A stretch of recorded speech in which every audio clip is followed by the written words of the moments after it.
Noong 2015, lumuwas sa Maynila ang isang estudyante na si Liza.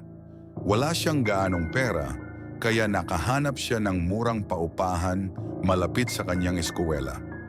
Ang renta ay sobrang mura, masyadong mura.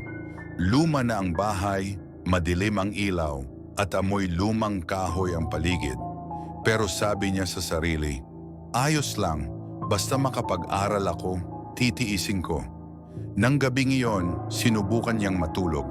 Ngunit pasado hating gabi, nagising siya sa isang kakaibang tunog. Mahinang pag-iyak ng isang babae, paulit-ulit, parang puno ng sakit at lungkot. Napatingin siya sa dingding mula sa kabilang kwarto nang gagaling ang iyak. Dahan-dahan siyang lumapit at idinikit ang tenga sa pader. Lalo pang lumakas ang iyak, para bang naroon mismo ang babae sa kabila.